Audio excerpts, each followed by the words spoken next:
Hey guys, it's Mrs. Brewer, and today we are going to finish up chapter 17 of Percy Jackson, and we are going to find out just what happens when they go shopping for water beds today. This ought to be real interesting. Here we go. With some spare change from Aries' backpack, we took the bus into West Hollywood. I'd showed the driver the underworld address slip I'd taken from Annie M's Garden Gnome Emporium, but he'd never heard of DOA recording studios. "You remind me of somebody I saw on TV," he said. "You a child actor or something?" I'm a stunt double for a lot of child actors." "Oh, well, that explains it." We thanked him and got off quickly at the next stop. We wandered for miles on foot, looking for DOA. Nobody seemed to know where it was. It didn't appear in the phone book. Twice, we ducked into alleys to avoid cop cars. I froze in front of an appliance store window because a television was playing an interview with somebody who looked way too familiar. My stepdad, Smelly Gabe. He was talking to Barbara Walters. I mean, as if he were some kind of huge celebrity. She was interviewing him in our apartment in the middle of a poker game, and there was a young blonde lady sitting next to him, patting his hand. A fake tear glistened on his cheek. He was saying, "Honest, Mrs. Walters, if it weren't for Sugar here, my grief counselor, I'd be a wreck. My stepson took everything, cared about my wife, my Camaro.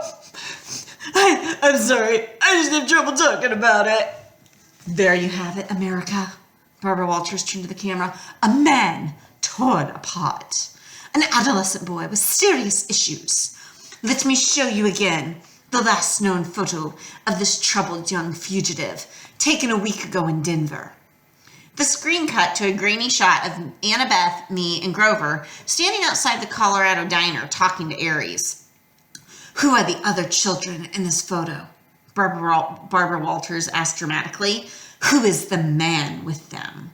Is Percy Jackson a delinquent, a terrorist, or perhaps the brainwashed victim of a frightening new cult?" When we come back, we chat with the leading child psychologist. Stay tuned, America. "Come on," Grover told me. He hauled me away before I could punch a hole in the appliance store window. It got dark, and hungry-looking characters started coming out on the streets to play. Now, don't get me wrong. I'm a New Yorker, so I don't scare easily. But LA had a totally different feel from New York. Back home, everything seemed close. It didn't matter how big the city was, you could get away anywhere, or you could get anywhere without getting lost. The street pattern and the subway made sense. There was a system to how things worked. A kid could be safe as long as he wasn't stupid. LA wasn't like that. It was spread out, chaotic, hard to move around. It reminded me of Aries. It wasn't enough for LA to be big. It had to prove it was big by being loud and strange and difficult to navigate too. I didn't know how we were ever going to find the entrance to the underworld by tomorrow, the summer solstice. We walked past gang members, bums, and street hawkers who were looking like they were trying to figure out a way if we were worth the time of mugging. As we hurried past the entrance of an alley, a voice from the darkness said, Hey, you!" Like an idiot, I stopped. Before I knew it, we were surrounded.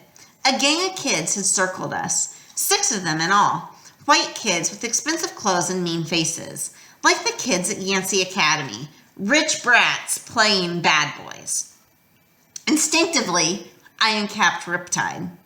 When the sword appeared out of nowhere, the kids backed off, but their leader was either really stupid or really brave because he kept coming at me with a switchblade. I made the mistake of swinging. The kid yelled, "Ah!" But he must have been 100% mortal because the blade passed harmlessly right through his chest. He looked down. "What the?"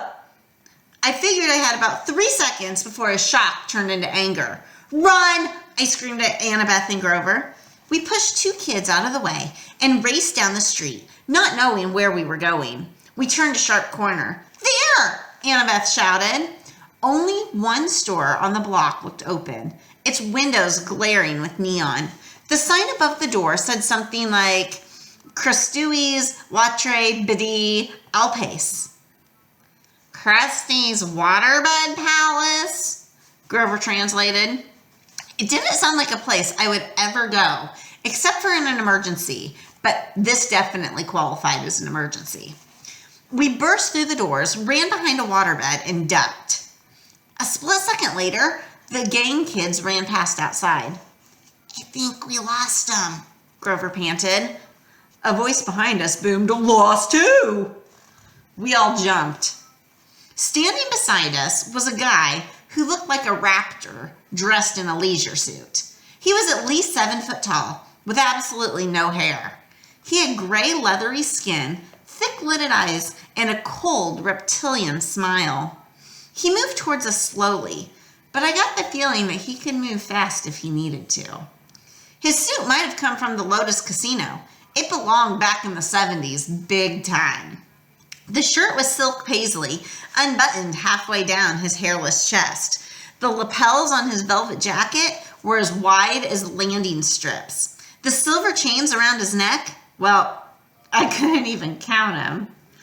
"I'm Krusty," he said with a tartar yellow smile. I resisted the urge to say, yeah, you are. Sorry to barge in, I told him. We were just, browsing.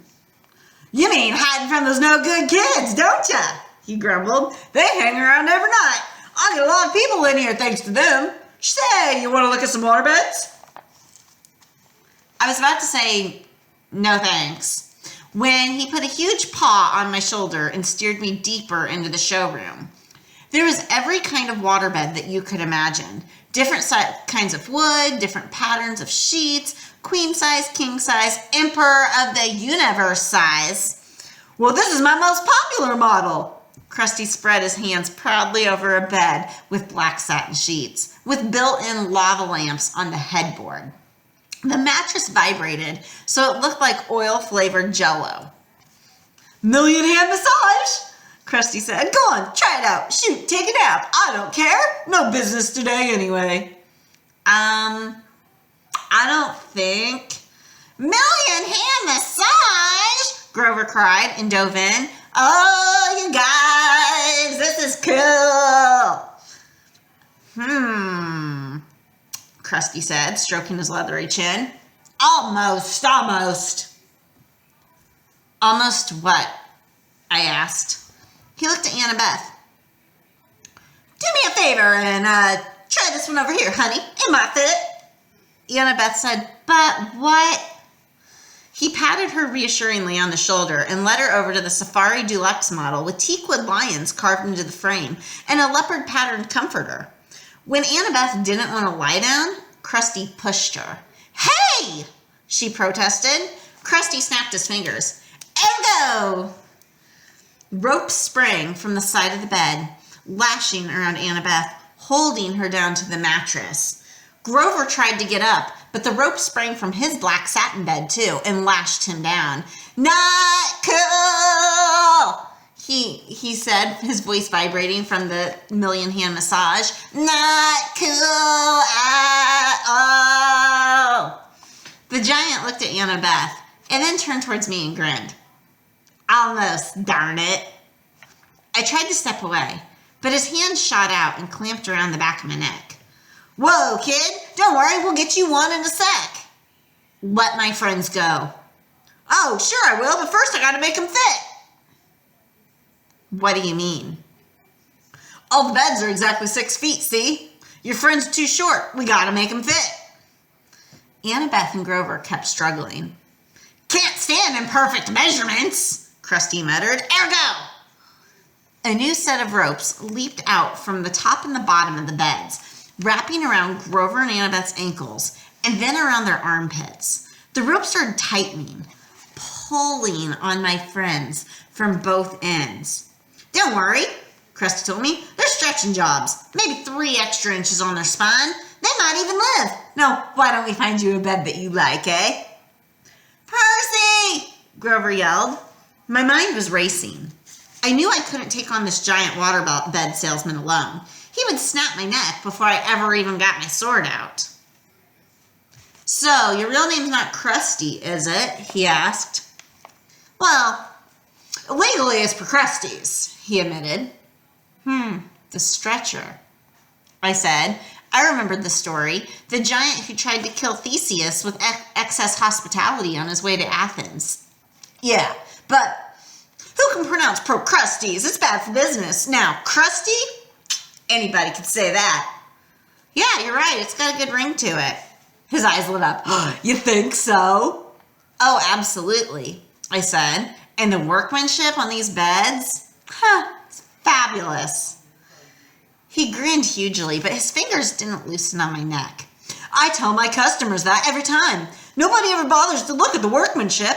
How many built-in lava lamp headboards have you seen? Not that many. That's right. Percy, Annabeth said. What are you doing? Don't mind her, I told Procrustes. She's impossible. Ha ha ha, the giant laughed. All my customers are. They're never 6 feet exactly. So inconsiderate. And then they complain about the fitting process. So what do you do if they're longer than 6 feet? Oh, that happens all the time. Simple fix. He let go of my neck, but before I could react, he reached behind a nearby sales desk and brought out a huge, double-bladed brass axe. He said, I just center the subject as best I can, and I'll lop off whatever hangs off the edge. I said, swallowing hard. Sensible. Oh, I'm so glad to come across an intelligent customer. The ropes were really stretching my friends now. Annabeth was turning pale. Grover made gurgling sounds like a strangled goose. So, Krusty, I said, trying to keep my voice light. I glanced at the sales tag on the Valentine-shaped honeymoon special. Does this one really have dynamic stabilizers to stop wave motion? We'll absolutely try it out. Yeah, maybe I will. But would it work for a big guy, even like you? No waves at all? Guaranteed. No way. Way. Show me. He sat down eagerly on the bed and patted the mattress. No waves, see? I snapped my fingers. Ergo. Ropes lashed around Krusty and flattened him to the mattress. Hey! He yelled. Center him just right, I said. The ropes readjusted themselves at my command. Krusty's whole head stuck out the top. His whole feet stuck off the bottom. No, he said. Wait, that's just a demo. I uncapped Riptide. A few simple adjustments. I had no qualms about what I was about to do. If Krusty were human, I couldn't hurt him anyways. If he was a monster, well, he deserved to be turned back to dust for a while. You drive a hard bargain, he told me. I'll give you 30% off any selected floor model. I think I'll stop with the top. I raised my sword. No money down, no interest for 6 months. I swung the sword. Krusty stopped making offers. I cut the ropes on the other beds. Annabeth and Grover got to their feet, groaning and wincing and saying some not nice things to me. You look a little bit taller, I told them. Very funny, Annabeth said. Be faster next time. I looked at the bulletin board behind Krusty's sales desk. There was an advertisement for Hermes delivery service and another of the all-new compendium of LA area monsters. The only monstrous yellow pages you'll ever need. And under that, a bright orange flyer for DOA Recording Studios offering commissions for hero souls. We're always looking for new talent. DOA's address was right underneath with a map. Come on, I told my friends. Give us a minute, Grover complained. We were almost stretched to death. Well, perfect. Then you're ready for the underworld, I said. It's only a block from here.